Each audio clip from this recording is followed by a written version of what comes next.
बस का डे 6 जिसमें हम लोग सीएसएस को कैरी फॉरवर्ड करेंगे जितना हमने पिछले लेक्चर में किया था उसके आगे का सीएसएस आज कंटिन्यू करने वाला है। तो आज का लेक्चर स्टार्ट करने के पहले थोड़ा सा पिछले लेक्चर का सीएसएस हम लोग रिवाइज कर लेंगे। तो क्या सीएसएस हमने पिछले लेक्चर में स्टार्ट किया था। सीएसएस क्या होता है? Cascading style sheets. एचटीएमएल के पेजेस को स्टाइलिंग करने के लिए सीएसएस को यूज करते हैं।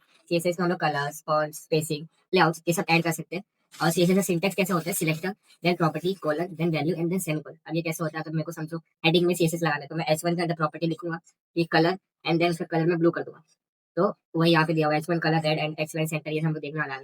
एंड देन हम लोग कौन कौन सी प्रॉपर्टी आज डे 5 में देखी थी। हम लोग ने कलर देखा था, बैकग्राउंड देखा था, फॉन्ट साइज देखा था, टेक्स्ट लाइन करना देखा था, ये सब देखा था हमने। बॉर्डर भी देखा था और बॉक्स मॉडल भी हमने सीखा था कि एक बॉक्स कैसे क्रिएट करना है, कार्ड कैसे क्रिएट करना है, वो भी अभी हम लोग शॉर्ट में देख लेंगे। तो ये हमने बनाया था मिनी ब्लॉक टेम्पलेट, उसके अंदर हमने एक कार्ड बनाया। तो चलो आज थोड़ा सा पहले डे 5 कर लेते हैं, उसके बाद डे 6 को करेंगे।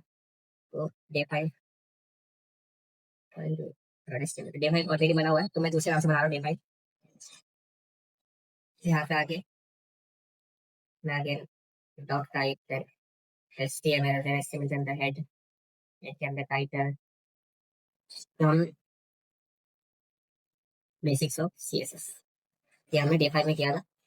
तो अब मैं बॉडी टाइप के डाल दूंगा, बॉडी, बॉडी के अंदर एक हेडिंग डाल दूंगा, बेसिक्स, बेसिक्स ऑफ CSS। इतना करके अपना कोड वापस चालू करेंगे हम लोग। यहाँ पे बेसिक्स ऑफ CSS आ चुका है। इससे बेटर है मैं यहाँ पे साइड बाय साइड ओपन करूँगा। यहाँ पे जो रन कोड के बाजू में जो बटन है उस पर हम लोग सोर्स रिव्यू कर सकते हैं। तो ये हमें साइड बाय साइड ही दिखता है तो ज़्यादा बेटर है। तो हम क्लोज कर लेंगे और थोड़ा सा CSS कर लेंगे। ठीक है, सीएसएस कौन से टाइप के होते हैं? सीएसएस के टाइप्स हमने देखे थे उसे। सीएसएस होते हैं तीन टाइप्स के। सीएसएस होती है इनलाइन सीएसएस होती है, इंटरनल होती है एंड देन एक्सटर्नल होती है। What is inline CSS? जो हम लोग अगर मैंने हेडिंग टैग डाला तो हेडिंग टैग के अंदर मैं लिख दूंगा कलर ब्लू ऐसा, और इंटरनल पेज के अंदर और एक्सटर्नल पेज के बाद ये भी आपको ऐड करके मैं दिखाता हूँ। ठीक है, तो अभी इंटरनल ये तीनों टाइप देख लेते हैं। तो अगर मैंने हेडिंग ऐसे दी है, अब इनलाइन सीएसएस क्या होती है? इनलाइन सीएसएस में मैं ऐसे के अंदर ये स्टाइल, स्टाइल, और इसके अंदर अगर मेरे को समझो कलर चेंज करना है तो कलर, और मैं यहाँ पे मुझे एक्वा करना है तो यहाँ पे कलर चेंज होगा, वो लिख ले रहा है तो मैं यहाँ पे ये कर दूँ तो मेरा कलर यहाँ पे बेसिक सीएसएस का चेंज हो चुका है। ये होती है इंटरनल सीएसएस। और उसके बाद ये होती है इनलाइन सीएसएस, सॉरी। और हम अभी देखेंगे इंटरनल सीएसएस। इंटरनल सीएसएस को कैसे ऐड करते हैं? इंटरनल सीएसएस को ऐड करने के लिए मेरे को यहाँ पे हेड, हेड टैग के बाद एक स्टाइल टैग लगाना पड़ेगा। तो स्टाइल टैग लगाऊंगा, स्टाइल टैग के अंदर मैं क्या लिखूंगा? अगर मेरे को एच को होगा, अगर एच की मेरे को प्रॉपर्टीज चेंज करनी है तो एच के अंदर मैं अगर समझो टेक्स्ट अलाइन सेंटर किया, अब इसका मतलब क्या वो भी देखेंगे हम। सेंटर करते ही टेक्स्ट की जो अलाइनमेंट है, एस3 के टेक्स्ट की अलाइनमेंट, अलाइनमेंट क्या होती है कि हमारा टेक्स्ट कहाँ पे आना चाहिए, लेफ्ट में आना चाहिए, राइट में आना चाहिए, सेंटर में आना चाहिए। तो ये मैंने टेक्स्ट को अपने सेंटर कर दिया। और अगर मैं इसको इसका फॉन्ट साइज चेंज करना चाहूँ तो फॉन्ट साइज भी चेंज कर सकता हूँ। तो मैंने इसको 25 पिक्सल दिया, ये बड़ा हो जाए। अब पिक्सल क्या होता है? ये यूनिट होता है। अगर मेरे को किसी भी टेक्स्ट को या फिर बॉक्स को साइजिंग करना है तो मैं एक ही पिक्सल यूनिट का यूज कर सकता हूँ। View port width, view port height, ये सब भी होता है। अभी हम लोग पिक्सल यूज करते हैं। तो अगर मैं इसमें 25 करूँगा तो ये बढ़ जाएगा, 55 करूँगा तो बहुत बढ़ जाएगा। तो अभी के लिए मैं इसको 25 रखता हूँ। तो बेसिक्स ऑफ सीएसएस, तो ये हो गया हमारा इंटरनल सीएसएस, ये हो गया हमारा इनलाइन सीएसएस। अब हम लोग नेक्स्ट का देखेंगे। एक पैराग्राफ टैग बनाता हूँ मैं। पैराग्राफ के अंदर लिखो दिस इज अ पैराग्राफ। और अगर मेरे को पैराग्राफ को स्टाइल करना है तो मैं यहाँ पे दो तरह से पैराग्राफ को स्टाइल करता हूँ। ठीक है, एक और मैं पैराग्राफ बनाऊंगा, दिस इज अनदर पैराग्राफ। ठीक है, मेरे दो पैराग्राफ बन चुके हैं। अब मैं इसको यहाँ पे इंटरनल सीएसएस के अंदर पी टैग लेके भी कर सकता हूँ, लेकिन एक दूसरा तरीका होता है कन्वीनियंट वे। कौन सा होता है? अगर मैंने यहाँ पे क्लास दिया, अब हम लोग सीएसएस की स्टाइलिंग के लिए क्लास एंड आईडीज का यूज करते हैं। क्लास क्या होता है कि मैं अपने पेज में कितने बार भी क्लास को यूज कर सकता हूँ।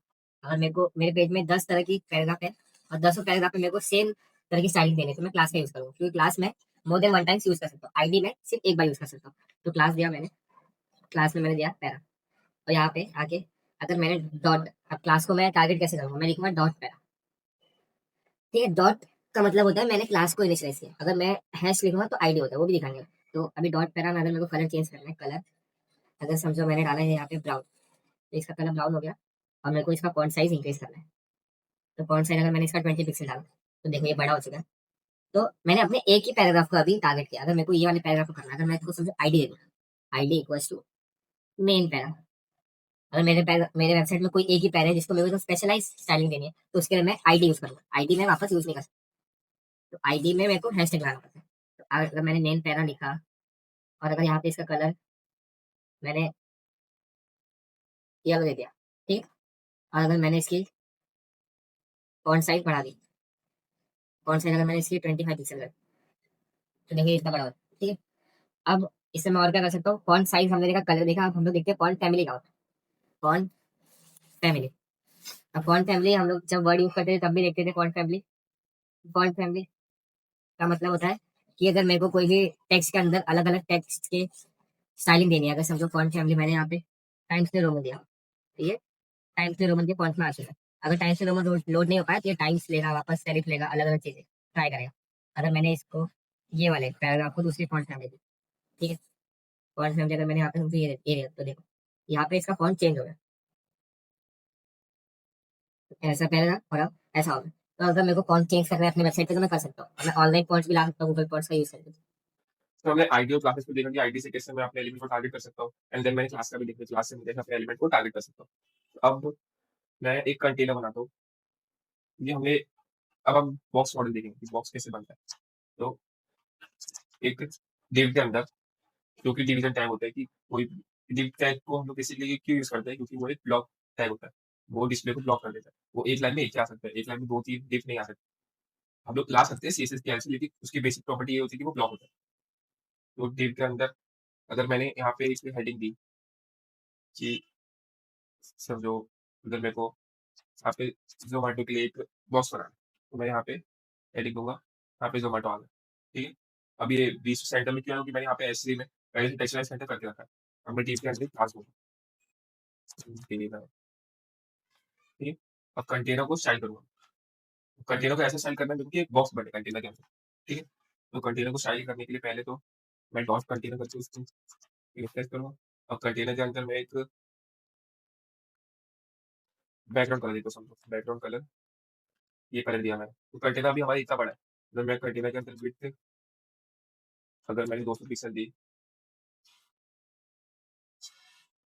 थोड़ी ज़्यादा देता हूँ, ज़्यादा फिर ज़्यादा होगी, 500 पिक्सल देते हैं, ठीक है। 500 पिक्सल हमारे कंटेनर की विड्थ है, एंड हाइट भी हम 500 पिक्सल देंगे, ठीक है। तो कंटेनर अपना इतना बड़ा बन चुका है। थोड़ा कम देते ताकि समझ आए, बस एक कंटेनर इतना बड़ा बना है। उसके बाद मैं कंटेनर में अगर अब मार्जिन और पैडिंग का क्या होता है, मतलब वो देखेंगे हम लोग, ठीक है। उसके पहले एक बॉर्डर बनाते हैं। बॉर्डर बॉर्डर कैसे बनते हैं, बॉर्डर टैग लिखा हुआ है, और बॉर्डर के अंदर 3 प्रॉपर्टीज होती है। क्या क्या होती है वो देखो। पहला अगर मैं लिखूंगा 10 पिक्सल, ठीक है, तो 10 पिक्सल बॉर्डर का कितना वो लेंथ होगा, कितना बॉर्डर की विड्थ होगी, वो डिसाइड करता है कि मैंने कितना यहाँ पे लिखा है, 10 पिक्सल, 20 पिक्सल, 2 पिक्सल कितना। एंड देन सॉलिड, अगर मैंने सॉलिड लिखा तो बॉर्डर देखो सॉलिड, उसका ये विड्थ में क्या चीज आने वाली है, सॉलिड में डाल दो सॉलिड आएगा, डैश डाल दो डैश आएगा। तो उसका बॉर्डर हमारा कैसा दिखने वाला है, वो बेसिकली ये सेकंड वाली प्रॉपर्टी डिफाइन करती है। एंड देन अगर मैंने रेड डाला तो 10 पिक्सल सॉलिड रेड, तो सॉलिड लाइन आएगी रेड कलर की जिसका विड्थ होगा 10 पिक्सल। बेसिकली वेट है बॉर्डर का, कि बॉर्डर कितना गाढ़ा दिख रहा है, कितना हैवी दिख रहा है वो। और अगर मैंने बॉर्डर रेडियस दिया, तो बॉर्डर रेडियस से क्या होगा, तो मैंने यहाँ पे 20 पिक्सल बॉर्डर रेडियस दिया, तो देखो यहाँ पे एक छोटा सा कर्व आ चुका है, जो कि थोड़ा वेबसाइट को अच्छा दिखा रहा है। तो यहाँ पे मैं बॉर्डर रेडियस दे सकता हूँ। और अगर मैंने यहाँ पे मार्जिन दी, ठीक है, तो मार्जिन अगर मैंने 10 पिक्सल दी, तो देखो ये थोड़ा साइड में है। अगर मैं 20 पिक्सल दूंगा मार्जिन, ये और साइड में आएगा। ऐसे मैं मार्जिन बढ़ा सकता हूँ, कम कर सकता हूँ। 20 पिक्सल दिया था मैंने, ये साइड गया, अगर मैं 20 को 50 पिक्सल किया, ये और साइड गया। तो मार्जिन होती है जो बॉक्स से बाहर से इसको स्पेसिंग मिल रही है, वो होती है मार्जिन, ठीक है। और पैडिंग क्या होती है, पैडिंग अगर मैंने इसको 50 पिक्सल दी, तो देखो इसने बॉक्स के अंदर एक स्पेस क्रिएट किया, 50 पिक्सल कुछ ज्यादा हो गए। तो मैंने इसको 10 पिक्सल दी, तो बॉक्स के अंदर ही स्पेस क्रिएट करना है अपने आप। मार्जिन क्या होता है, बॉक्स के बाहर स्पेस क्रिएट करना है। तो पहला कंटेंट होता है, ठीक है। कंटेंट के बाद आता है पैडिंग बॉक्स के अंदर, उसके बाद आता है बॉर्डर, एंड देन लास्ट में आती है मार्जिन, मार्जिन बाहर होती है, ठीक है। तो अगर मेरे को यहाँ से मार्जिन इतनी लेफ्ट वाली नहीं चाहिए, मेरे को सिर्फ टॉप से अगर मार्जिन चाहिए, तो मैं मार्जिन को अपने हिसाब से डिफरेंशिएट कर सकता हूँ। उसको 4 तरह से लगा सकता हूँ, टॉप, बॉटम, लेफ्ट, राइट। तो मेरे को अभी के लिए सिर्फ टॉप से चाहिए, ठीक है। तो टॉप से आई, और बाकी मेरे को लेफ्ट राइट से नीचे। और मेरे को पैडिंग अगर मैंने थोड़ी लेफ्ट से डाल दी थी पैडिंग, तो देखो क्या होगा, पैडिंग लेफ्ट, कि इसने 10 पिक्सल दी, मैं यहाँ पे 50 पिक्सल करूँ, 50 पिक्सल। तो देखो यहाँ से कम है, यहाँ से ज्यादा है, क्योंकि यहाँ से इसमें थोड़ी सी स्पेसिंग जनरेट की है।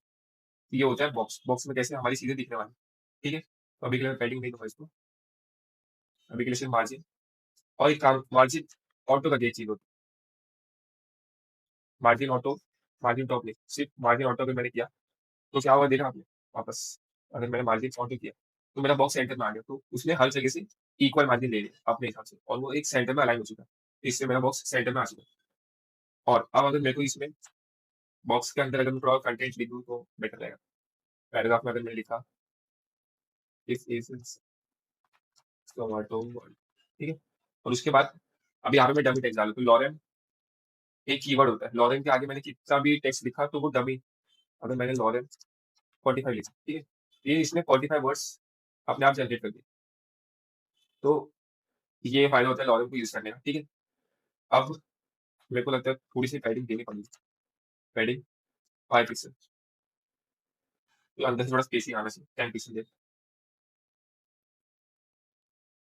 ठीक। तो ये थोड़ा बेटर लगा। अब हमने डे 5 में लास्ट चीज क्या की थी, बॉक्स शेडो किया था। बॉक्स शेडो क्या होता है, बॉक्स शेडो में मैं 4 चीजें लिखूंगा, ठीक है। 10 पिक्सल, 10 पिक्सल क्या होता है अभी आपको समझ जाएगा। इसका साइज मैं छोटा करूंगा, तो 300 और 300, ठीक है। अभी समझेगा आपको बॉक्स शेडो होता है। इसको 200 करें, कंटेंट थोड़ा सा कम करें, ठीक है। ये मेरा बॉक्स है, छोटा था क्योंकि बॉक्स शेडो समझा। 10 pixel, 10 pixel, 10 pixel and red, ठीक है। अब बॉक्स शेडो में 4 चीजों की, रेड क्यों दिया मेरे को, मैंने क्यों दिया आपको समझ आ गया कि रेड कलर का शेडो आया हुआ है। अब मैं अगर ये इंक्रीज किया समझो 100 पिक्सल, तो इसने क्या बढ़ाया, कॉन्ट्रास्ट। तो इसके अंदर का डेफिनेशन ऑफ शेडो है कि शेडो कितना हैवी होगा, कितना लाइट होगा, तो हम लोग इससे डिसाइड करते हैं। अगर मैंने 100 पिक्सल किया, अगर मैंने 1 पिक्सल किया, तो शेडो नहीं देगा, फिर वो एक इमेज देगा। अगर मेरे को शेडो चाहिए तो मैंने 10 किया, अगर मैंने 10 को 50 किया तो ऐसा होगा, 10 को अगर मैंने 100 किया तो ऐसा होगा। मैं जितना इंक्रीज करते रहूंगा उतना शेडो का हैवी और वो लाइट चेंज होता है, ठीक है। तो अभी के लिए मैं इसको 10 में पिक्सल रखता हूँ। और ये इससे क्या होता है, अगर मैंने समझो शेडो को ऊपर या नीचे मेरे को शिफ्ट करना है वर्टिकली, तो वर्टिकली शिफ्ट करने के लिए सेकंड वाली प्रॉपर्टी होती है। अगर मैं इसको इंक्रीज करूंगा तो मेरा शेडो शिफ्ट हो जाएगा। तो मैं इसको 250 करूँ तो शेडो एकदम नीचे आ जाए इसके। तो ये हम लोग अपने वेबसाइट्स में यूज करेंगे, अभी नहीं, लेकिन यूज करेंगे अच्छे से। 55 थोड़ा विजिबल होना चाहिए। और उसके बाद ये वाली चीज तो होती है शेडो को हॉरिजॉन्टली शिफ्ट करने के लिए, राइट एंड लेफ्ट। तो अब मेरे को इतना शेडो आपको समझ आ रहा होगा, तो फिर दोनों रेड है ना, तो इससे उतना सिर्फ दिख नहीं रहा है। थोड़ा शेडो का कलर चेंज करते हैं, हाँ। अब मैंने ये क्या किया, अगर कोई भी कलर मैंने लिया तो VS कोड ना मेरे को एक कलर पिकर देता है, जो कि RGB में सिलेक्ट कर सकते हैं हम लोग। तो यहाँ पे अगर मेरे को कलर चेंज करने हैं तो मैं बेसिकली यहाँ पे आऊंगा और कोई भी कलर सिलेक्ट करूँ, तो वो कलर वेबसाइट पे दिया। तो ये थोड़ा अच्छा एफिशिएंटली हम लोग VS कोड को यूज कर सकते हैं। तो ये था बॉक्स मॉडल जो हम लोग ने उस दिन किया था, ठीक है। तो हम लोग आते हैं डे 6 पे। तो यहाँ पे मैं इसको बंद करेंगे और डे 6 की फाइल बना लेंगे, day 6 dot HTML. I know day 5 काफी एक्सटेंड हो गया, लेकिन ठीक है, आपका थोड़ा रिविजन हो गया, जिसने नहीं किया था उसका पहली बार, ठीक है। तो डे 6 डे 6 पे हम लोग क्या करने वाले, हम लोग HTML स्ट्रक्चर को CSS से कैसे कंट्रोल करेंगे वो देखने वाले, display, position, float and Z index, ये देखने वाले। और उसके बाद लास्ट में एक मिनी प्रैक्टिकल है, आपको प्रोडक्ट कार्ड बनाना है, इसमें बैच होगा 50% ऑफ, वो भी मैंने आपके लिए बना के रखा है। तो वो कैसा होगा वो भी आप देखो। ये टास्क, अगर मैं टास्क डॉट HTML पे जाऊँ, यहाँ पे रन करूँगा, ठीक है। तो यहाँ पे देखो जो फूड कार्ड बना है उसके अंदर 2 कार्ड्स है कि बर्गर किंग के अंदर आप यहाँ पे एक बर्गर किंग की इमेज है, उसके बाद ये 50% ऑफ ऊपर दिख रहा है। ये कैसे डाला है हमने इस पे, उसके बाद बाय नाउ एंड देन इसके नीचे ये चीज है। अगर मैं इसको ऐसे करूँ, इसको मैं काम करता हूँ आपके लिए ना, ये उधर ऊपर का ऐसा होगा। तो ये देखो साइड बाय साइड पे आ रहा है। तो अगर मेरा स्क्रीन छोटा है, फोन पे देख रहा हूँ तो मैं वो स्क्रॉल कर सकता हूँ, अगर मैं PC पे देख रहा हूँ तो ये साइड बाय साइड आते जाएगा। तो ये कैसे किया हमने आज, वो आप लोग को बनाना है। और उसमें चीजें कौन कौन सी यूज होने वाली है मैं आपको बताऊँ, ठीक है। तो इसमें डिस्प्ले इनलाइन ब्लॉक यूज हुआ है, विड्थ हमने देखी, पैडिंग देखी, बॉर्डर देखा, बॉर्डर रेडियस देखा, मार्जिन देखा, पोजीशन न्यू चीज है वो देखेंगे, फ्लोट न्यू चीज है वो देखेंगे, अगेन पोजीशन, और एक जेड इंडेक्स करके चीज आएगी वो देखेंगे, एंड देन मार्जिन, और ये सब चीजें देखेंगे, ठीक है। तो day6.html हमने बनाया, फटाफट इसमें कोड करना स्टार्ट करते हैं। डॉक्टर HTML, उसके अंदर HTML के अंदर एक हेड के अंदर एक टाइटल, CSS, कंट्रोलर्स, कंट्रोलर नहीं बोलते इसको, लेकिन मैं इसको ऐसे याद रखता हूँ कि CSS वाला हमें कोई भी चीज कंट्रोल करनी है ना, पोजीशन उसका या फिर उसका इंडेक्स, तो उसको हम लोग ये 3-4 चीज़ों से करते हैं, इसलिए मैं तो कंट्रोलर्स बोला, ठीक? कंट्रोलर्स एंड देन यहाँ पे बॉडी टैग, बॉडी के अंदर एक हेडिंग डालूँगा, सीएसएस डे 2 ऑफ वेबवर्स, ठीक है? और इसकी साइड बॉक्स में सीएसएस डे 2 ऑफ वेबवर्स। डे 6 में है क्या-क्या? डिस्प्ले है, पोजीशन है, फ्लोट है एंड जेड इंडेक्स है। तो जैसे डिस्प्ले बोलते हैं ब्लॉक होता है, इनलाइन ब्लॉक होता है, नन होता है। तो हम लोग ने पहले भी देखा कि टिप का डिस्प्ले ब्लॉक होता है, स्पैन का डिस्प्ले इनलाइन होता है, बटन का डिस्प्ले इनलाइन ब्लॉक होता है।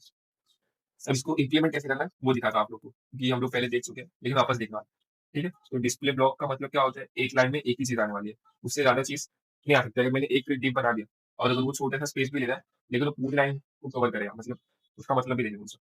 एक सेकंड, हम लोग अभी यहाँ पे अपने कोड पे आते हैं और डिस्प्ले की प्रॉपर्टीज़ को समझते हैं, ठीक है? तो ये ऐसे बनाया मैंने, एक मैं div कंटेनर बनाता हूँ, div के अंदर मैं लिखता हूँ hello this is div container having block block display, ठीक है? तो div में होता है ब्लॉक डिस्प्ले, इसको बंद करेंगे एंड देन एक स्पैन बनाते हैं, span hello this is span having inline display, ठीक है? अब इसका मतलब क्या हुआ? अगर मैंने स्पैन के अंदर स्पैन के बाद एक और स्पैन बनाया, ठीक है? स्पैन अलग से स्पैन, और अगर मैंने div के बाद एक और div बनाया, div अलग div, अब दोनों के बीच का डिफरेंस आपको समझ आएगा कि div ब्लॉक की होता है और स्पैन इनलाइन की होता है। तो अगर मैंने यहाँ पे div अगर टैग लिया है, तो देखो इसने पूरी बिट ले लिया, और अगर मैं स्पैन वाली देखूँ तो स्पैन ने पूरी बिट नहीं लिया। इसको मैं लाइव सर्वर को ओपन करके आपको दिखाता हूँ।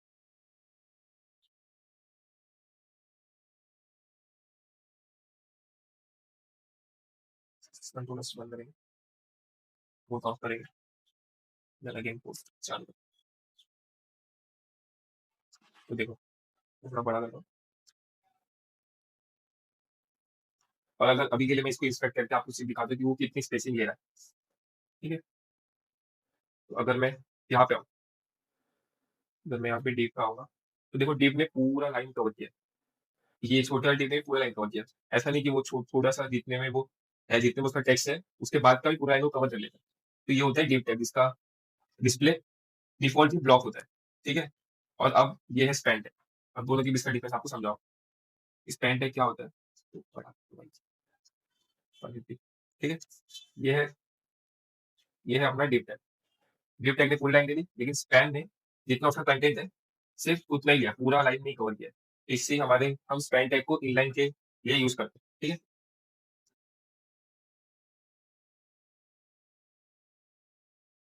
देन div एंड स्पैन के बीच का डिफरेंस आपको समझ आया। अब div है एक ब्लॉक एलिमेंट और स्पैन है एक इनलाइन एलिमेंट। अब एक इनलाइन ब्लॉक एलिमेंट आपको दिखाता हूँ, बटन। बटन में अगर मैंने लिखा सबमिट, ठीक है? तो मैं यहाँ पे सबमिट लिखूँ, तो देखो ये इधर ही आएगा, इसके बाजू में। तो ये एक इनलाइन ब्लॉक एलिमेंट है। ये इनलाइन जैसा भी बिहेव करेगा, ब्लॉक जैसा बिहेव करेगा। अब ये इनलाइन जैसा बिहेव करेगा, ठीक है? अगर मैं इसकी विड्थ और हाइट दूँगा, तो इसको आप अपने यहाँ पे सेट कर सकते हो। ये इनलाइन जैसा क्यों बिहेव कर रहा है? क्योंकि ऊपर स्पैन है, ठीक है? इसमें जितना सबमिट बटन का जगह सिर्फ उतना ही है। तो ये है इनलाइन ब्लॉक का प्रॉपर्टी। अब मैं स्पैन को हाइट एंड विड्थ नहीं दे सकता, क्योंकि स्पैन जितनी जगह ले रहा है, उतनी जगह अगर मैं समझो यहाँ पे जस्ट आपको दिखाने के लिए, अगर मैं इसकी हाइट दूँगा 20 पिक्सल, तो ये नहीं लेगा, क्योंकि द डिस यहाँ पे देखो क्या लिखा हुआ है, यहाँ पे the display inline property prevents height from having an effect. तो डिस्प्ले में मैं अगर मेरा डिस्प्ले इनलाइन है तो मैं हाइट नहीं दे सकता, लेकिन अगर मैं वही चीज़ सबमिट बटन में करूँ, तो मैं यहाँ पे सबमिट बटन में आऊँगा और सबमिट को अगर मैं हाइट दूँगा, तो इसको मैं हाइट दे सकता हूँ 100 पिक्सल की। तो ये है इनलाइन ही। देखो इनलाइन कैसे बिहेव कर रहा है, एक के बाद एक के बाद एक। लेकिन इसकी ये प्रॉपर्टीज ब्लॉक की भी शो करता है। ब्लॉक का प्रॉपर्टीज क्या होता है? मैं उसकी हाइट, विड्थ सब कुछ सेट कर सकता हूँ, लेकिन मैं इनलाइन एलिमेंट्स की हाइट और विड्थ सेट नहीं कर सकता, ठीक है? तो यही डिफरेंस है इनलाइन एंड ब्लॉक में और इनलाइन ब्लॉक में। और अगर आपको नहीं समझा है तो कोई बात नहीं, क्योंकि हम लोग ये जैसे-जैसे करते रहेंगे वैसे आपको समझते जाएगा। ये थोड़ा-सा थियोरेटिकल है, इसलिए यहाँ पे कंटेंट ज़्यादा है और कोड में कंटेंट कम है।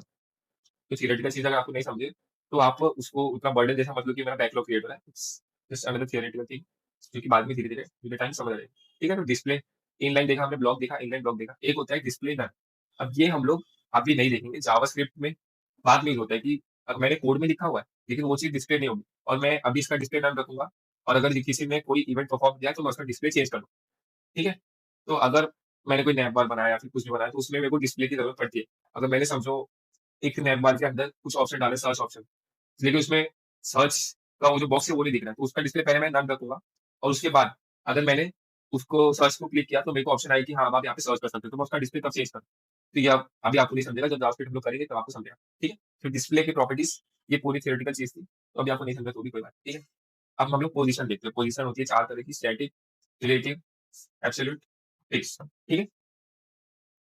तो पहले हम लोग देखते हैं कि स्टैटिक क्या होता है। स्टैटिक नॉर्मल सी चीज़ कि अगर मैंने कोई पोज़ीशन नहीं ली हुई है, तो पोज़ीशन ऑटोमैटिकली स्टैटिक ही रहती है, ठीक है? मैं ये वाली चीज़ को कमेंट कर देता हूँ,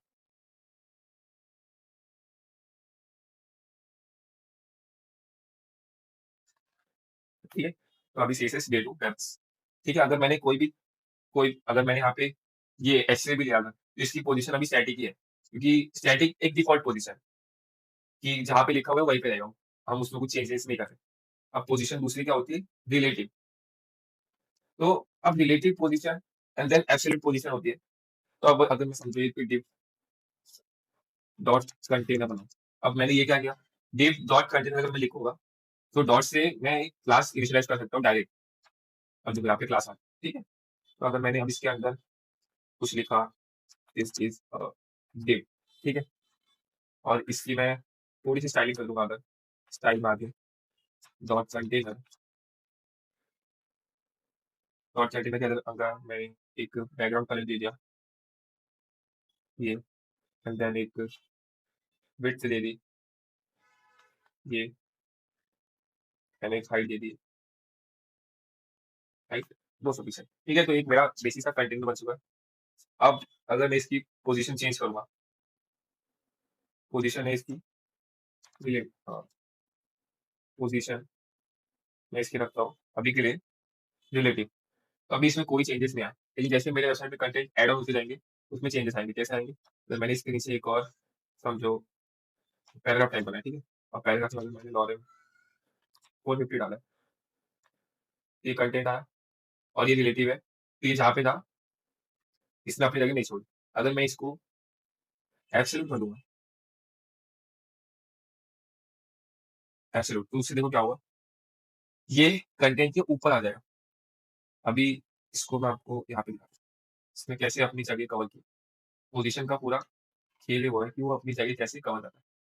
ये तो कोड आ गया इसका। अगर मैं इसको इंस्पेक्ट करूँ,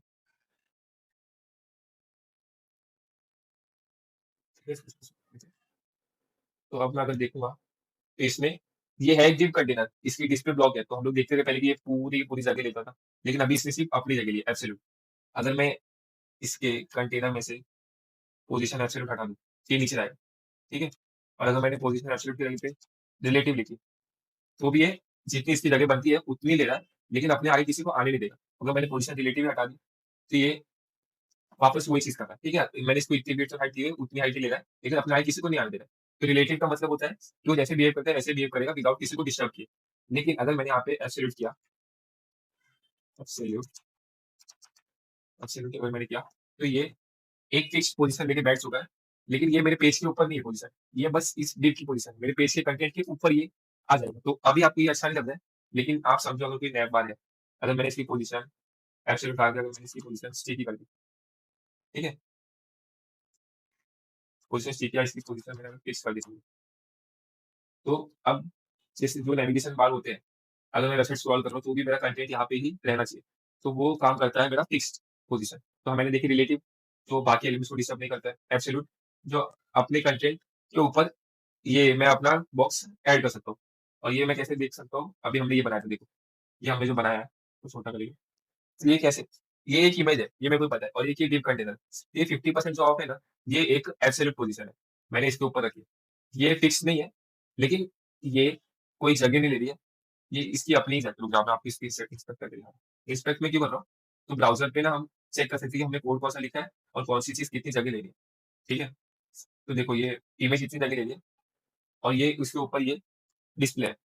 जो मेरा बैच है, इसकी पोजीशन देखो एब्सोल्यूट है, तो मैंने इसकी पोजीशन चेंज की रिलेटिव। जैसे मैंने रिलेटिव की, तो इसने एक्चुअल जगह लेना स्टार्ट कर दी। अगर मैंने इसकी पोजीशन रिलेटिव से हटा के फिक्स कर दी, तो देखो ये एक ही जगह फिक्स है, लेकिन जहाँ चाहिए वहाँ पे नहीं। तो इसकी जगह इसको मैं एब्सोल्यूट इसलिए लेता हूँ, क्योंकि वो मेरे को यहाँ पे चाहिए, और बाकी यहाँ पे मैं ये इसकी पैडिंग और वो सब देके मैंने इसको यहाँ पे रखा हुआ है, और ये यहाँ से अब ना तो मूव करेगा और ना तो ये पीछे वाली इमेज को पूरी जगह देगा। अगर मैंने इसको रिलेटिव रखा होता ना, तो ये पीछे वाली इमेज के ऊपर आ जाता, जो कि अच्छा नहीं दिखता। तो इसीलिए हम लोग अभी यहाँ पे देखेंगे कि पोजीशन स्टैटिक जो डिफ़ॉल्ट होती है, ठीक? वापस अच्छे पोजीशन स्टैटिक क्या होती है? डिफ़ॉल्ट होती है। हम इसमें एलिमेंट्स को मूव नहीं कर सकते, top, bottom, right, left, element जहाँ पे लिखा है, वहीं पे लिखा है। उसके नीचे जो एलिमेंट है, वो आएगा। और रिलेटिव, अब हम लोग पोजीशन को अगर रिलेटिव रखेंगे, तो ये अदर एलिमेंट्स की पोजीशंस को चेंज नहीं करता है। लेकिन अगर हम लोग को एक एलिमेंट के अंदर एक और एलिमेंट रखना है, तो वो हम लोग रख सकते हैं। अगर मैंने समझो एक ये बात समझो, मैंने ये चीज़ हटाता हूँ मैं पैराग्राफ, ठीक है? ये पैराग्राफ हटाऊँगा, ठीक है? तो मैंने एक कंटेनर को पोजीशन दी है रिलेटिव। तो अभी रिलेटिव और एब्सोल्यूट का काम क्या है वो देखो, ठीक है? तो पोजीशन मैंने दी इसको रिलेटिव, और मैं कंटेनर के अंदर एक और बॉक्स बनाता हूँ, ठीक है? बॉक्स कैसे बनाऊँगा मैं? div डॉट बॉक्स, ठीक है? This is box. अब अगर मैंने डॉट बॉक्स में थोड़ी सी स्टाइलिंग की, इसका बैकग्राउंड कलर मेरे को चाहिए एक्वा, इसका हाइट, इसका विड्थ में दूंगा बस। विड्थ अगर मैंने दिया समझो 20 पिक्सल, ठीक है? थोड़ा ज़्यादा देता हूँ, 50 पिक्सल, 1 पिक्सल, ठीक है? ये है। अगर मैंने इसकी पोजीशन रिलेटिव से हटाई एब्सोल्यूट की, तो अब ये कोई भी जगह नहीं ले रहा। अगर मैं इसके नीचे और भी कुछ लिखूँ, समझो यहाँ पे एक div के अंदर लिखा था कि नीचे, ठीक है? div के अंदर मैंने लिखा दिस इज अनदर div, या फिर इसके अंदर एक इमेज टैग डालते हैं सबसे बेस्ट, ठीक है? इसके अंदर मैंने img डाला, img इमेज डॉट png, ठीक है? तो देखो ये ज़ोमैटो के ऊपर ही आ गया दिस इज बॉक्स। अब मैं यहाँ पे डाल सकता हूँ 50% ऑफ या 60% ऑफ। तो देखो पीछे वाले कंटेनर की पोजीशन तो रिलेटिव है, लेकिन इसके ऊपर जो मैंने एक और बॉक्स बनाया उसकी पोजीशन है एब्सोल्यूट।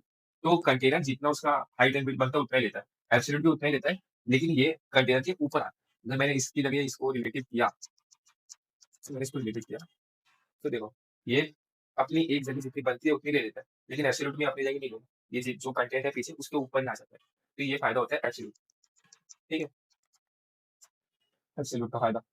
अब हमने दो तरह की पोजीशन देखी, एब्सोल्यूट एब्सोल्यूट देखी हमने कि अगर मैंने पेरेंट को रिलेटिव दिए और उसके नीचे वाली पोजीशन में अगर मैंने कुछ एब्सोल्यूट दिया टॉप या राइट साइड, मेरे को यहाँ पे समझो आगे पीछे भी जाना है, मैं वो भी कर सकता हूँ। अगर मेरे को समझो टॉप से 20 पिक्सल एंड देन राइट से 25 पिक्सल, देखो ये बॉक्स यहाँ पे आ गया। तो ऐसे ये अपनी पोजीशन चेंज कर सकता है without actually taking its position. ये लॉजिक है। अब वो अपनी जगह नहीं ले रहा है, लेकिन अपनी पोजीशन चेंज कर रहा है एब्सोल्यूट। तो ये एब्सोल्यूट और रिलेटिव का फंडा आप लोग 2-3 बार अलग-अलग जगह पे अप्लाई करोगे।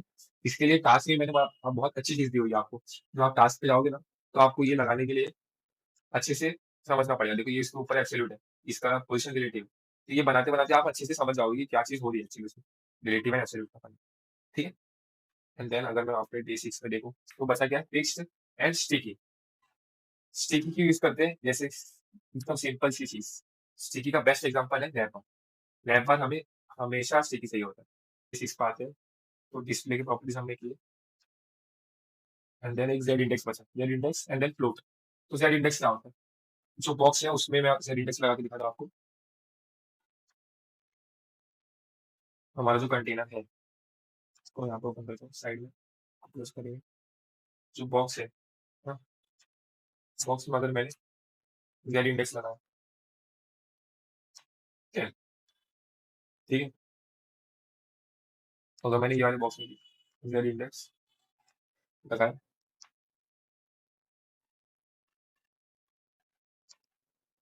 अगर मैं -1 रखा, तो क्या होगा आप देखिएगा? अगर मैंने 1 रखा है तो क्या होगा आप देखिएगा? तो दोनों के बीच का डिफरेंस क्या है? अगर मैं यहाँ पे 1 रखूँगा, तो मेरे को ये बॉक्स दिख रहा है। अगर मैं इसका -1 करूँ, क्योंकि ये पीछे है, अगर मैंने इसका -1 किया, तो ये वाली चीज़ मतलब आपने अगर पीपीटी यूज़ किया हो तो आपको समझ आएगा कि बैक ये ब्रिंग टू बैक या ब्रिंग टू फ्रंट वो चीज़ें होती है पीपीटी। तो यही चीज़ यहाँ पे भी है। ज़ेड इंडेक्स का मतलब क्या होता है? ये अपना इंडेक्स सिलेक्ट करता है कि कंट्रोल्स एलिमेंट अगर अपीयर हो रहा है उसके ऊपर होगा या तो उसके नीचे होगा, ठीक है?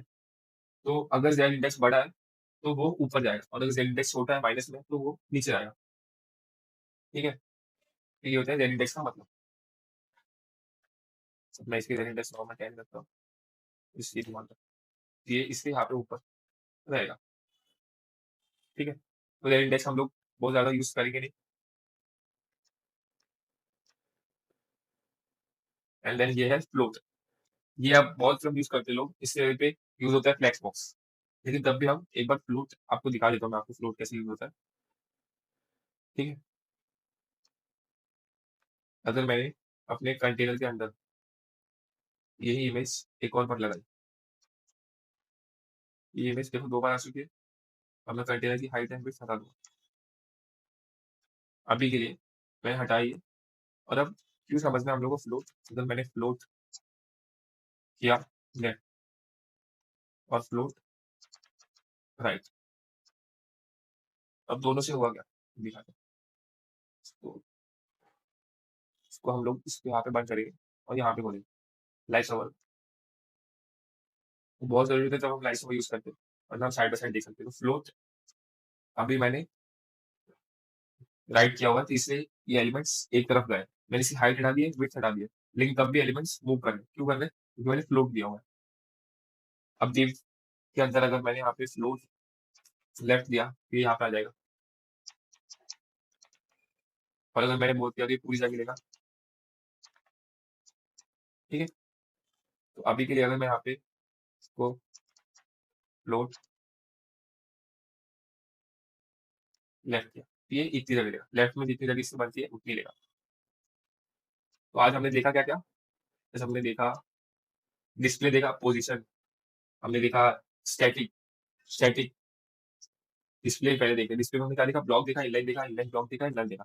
ब्लॉक के लिए div देखा, इनलाइन ब्लॉक के लिए हमने स्पैन देखा, ए टैग भी होता है, anchor tag and inline block के लिए हमने बटन्स देखे कि कैसे इनलाइन ब्लॉक वर्क करता है। एंड देन हमने पोज़ीशंस देखे कि कैसे पोज़ीशन वर्क करता है। स्टैटिक जो डिफ़ॉल्ट रहता है, रिलेटिव जितनी उसकी जगह बन रही है, वो उतनी जगह लेगा। एंड देन एब्सोल्यूट जितनी उसकी जगह बन रही है, वो अपनी जगह नहीं लेगा, लेकिन वो जहाँ पे है, वो वहीं पे रहेगा। हम लोग उसका पोज़ीशन चेंज कर सकते हैं टॉप से, राइट से। ये बेसिकली बैजेस यूज़ करने के लिए करते हैं, या फिर ओवरले करना है किसी के ऊपर, आइकन दिखाना है, पॉपअप दिखाना है, वो चीज़ के लिए यूज़ करते हैं। पोज़ीशन फिक्स, फिक्स अगर मैंने किया, तो अगर समझो मैंने यहाँ पे वेब बेसिस को फिक्स कर दिया, तो मैं कितना भी स्क्रॉल करूँ वेब बेसिस वहाँ पे ही रहेगा। तो उसका मतलब होता है पोज़ीशन फिक्स। तो अगर हम लोग को नैप बार बनाना है या फिर चैट बटन समझो यहाँ पे वेबसाइट पे छोटा सा चैट बटन होता है, वो मूव नहीं होता, भले ही वेबसाइट आप कितनी भी ऊपर नीचे करो, तो उसके लिए हम लोग फिक्स यूज़ करते हैं। एंड देन स्टैटिक आता है। स्टैटिक रिलेटिव जैसा ही काम करता है, लेकिन अगर हम लोग एकदम ऊपर से जाएँगे तो फिक्स बन जाता है। क्या मतलब उसका? अगर हमने इसको कहीं पे भी चीज़ें कहीं भी अगर हमने स्टिकी लगाया हुआ है, तो वो जितनी जगह बनती है उसकी उतनी जगह ही लेगा, लेकिन एकदम टॉप पे लेगा, एकदम स्टिक होके लेगा। अगर मैंने रिपोर्ट से स्टिक किया हुआ है उसको एकदम स्टार्टिंग में, तो वहीं पे रहेगा, वो मूव नहीं करेगा। तो स्टिकी का मतलब होता है स्टिकी के वर्ड से मैं आपको समझा रहा हूँ कि चीज़ ऊपर स्टिक करके रहेगी, ठीक है?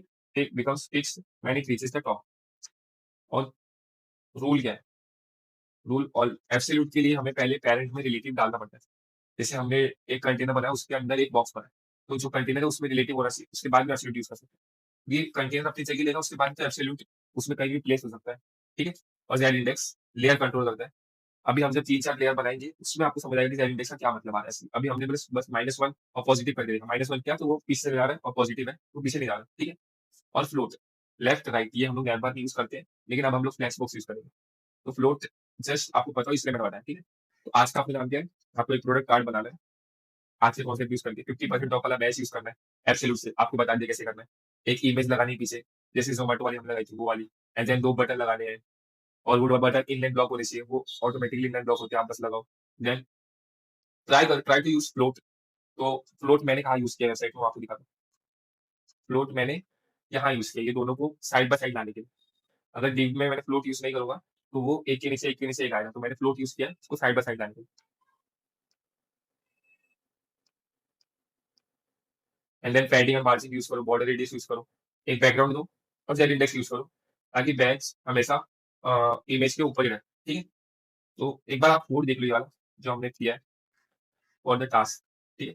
टास्क के लिए क्या किया, टास्क को मैं साइड में ओपन कर दूँ, इसको क्लोज करेंगे।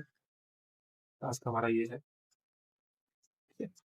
पहले हमने एक हेडिंग H1 हेडिंग लगाई है, yo go to food cart, and then एक div के अंदर कार्ड बनाई, ये कार्ड है, और उसके ऊपर एक ये बैच, ठीक है, बैच, और एक इमेज लगाई है, और एक हेडिंग और पैराग्राफ लगाया यहाँ पे, और ये दोनों बटन्स है, ठीक है। अब इसको स्टाइलिंग कैसे किया वो देखो।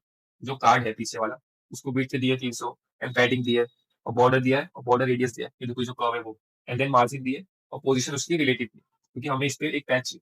एंड देन इमेज की विड्थ दी है हमने 100%, और 100% क्यों दिए, क्योंकि इमेज कार्ड के अंदर है, कार्ड की विड्थ है 300, तो इमेज को जितनी मिल रही है वो पूरी लेगा। एंड देन अगर मैं इसको चेंज करते जाऊँ तो चेंज भी होगा, ठीक है। तो उसने इमेज को 100% विड्थ दी है। देन बॉर्डर रेडियस इमेज का है, तो वो कर्व बना हुआ है, देन फ्लोट लेफ्ट, इमेज को फ्लोट लेफ्ट किया हुआ है, क्योंकि अभी इसमें एक ही इमेज है, तो उतना पता नहीं चला, लेकिन जैसे जैसे डीप बड़ा होगा, उसमें हम लोग फ्लोट लेफ्ट का मतलब डिफरेंस दिखे आपको, कि कैसे फ्लोट लेफ्ट ने डिफरेंस क्रिएट किया। अभी बस फ्लोट जरूरी था, इसलिए हमने उसमें डाला हुआ है। तो ये कोड आपको मिल जाएगा, इसमें कमेंट्स भी है।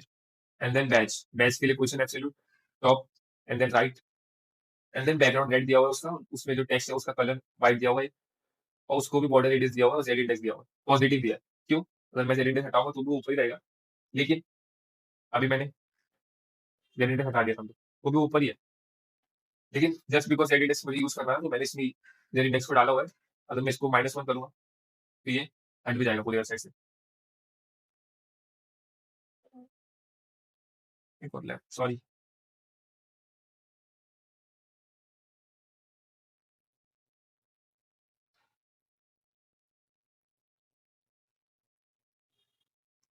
तो जेड इंडेक्स यहाँ पे 10 दिया हुआ है, ठीक है। तो इससे वेबसाइट, इससे ये इमेज के ऊपर शो हो रहा है। एंड देन हेडिंग को मार्जिन दिया हुआ है, वो सब आप देख लोगे। देन पैराग्राफ को दिया हुआ है, बटन का डिस्प्ले इनलाइन ब्लॉक दिया हुआ है। अगर मैंने समझो ये हटाया, उससे क्या होगा, उससे कुछ नहीं होगा। क्यों नहीं होगा, क्योंकि बटन का डिस्प्ले ऑटोमेटिकली डिफॉल्ट ही इनलाइन ब्लॉक होता है, लेकिन तब भी मैंने यहाँ पे दिया हुआ है ताकि आपको पता चले कि बटन का डिस्प्ले होता क्या। देन बॉर्डर बॉर्डर रेडियस दिया हुआ है, और ये कर्सर पॉइंटर, ये नई चीज है। कर्सर पॉइंटर क्या होता है, अब मैं वेबसाइट पे ऐसा ऑफिंग कर रहा हूँ, तो यहाँ पे देखो नॉर्मल आ रहा है, लेकिन मैं जैसे ही बटन के ऊपर गया तो ये पॉइंटर में कन्वर्ट हो चुका है। मैंने कर्सर पॉइंटर हटा दिया, तो मैं यहाँ पे आऊंगा तो देखिए नॉर्मल एरो ही है। तो कर्सर पॉइंटर एक इमेज मतलब हम यूज करते हैं ताकि यूजर को पता चले कि यहाँ पे क्लिक करने से कोई एक्टिविटी परफॉर्म होने वाली है। एंड देन ये जो पूरा कार्ड है उसका बैकग्राउंड व्हाइट दिया हुआ है, मतलब बाय नाउ के जो बटन है उसको व्हाइट दिया हुआ है, और एक कार्ट वाले बटन को ग्रीन दिया हुआ है, उसका कलर दोनों का व्हाइट किया हुआ है टेक्स्ट। दैट्स इट, इतना आपको करना है आज के लिए। मैंने 2 कार्ड ऐड किए, आप लोग अपनी क्रिएटिविटी के साथ जितना भी कर सकते हैं ऐड करो। एंड गिटहब हम करने वाले थे, लेकिन वो थोड़ा-सा पोस्टपोन्ड है, तो अभी के लिए आप व्हाट्सएप ग्रुप पे भेजो, गिटहब का हम आपको बाद में बताएँगे। तो दैट्स इट फॉर टुडे। तो आप टास्क करके फटाफट भेजो, हम बाकी कंटेंट बाद में डिसाइड करेंगे।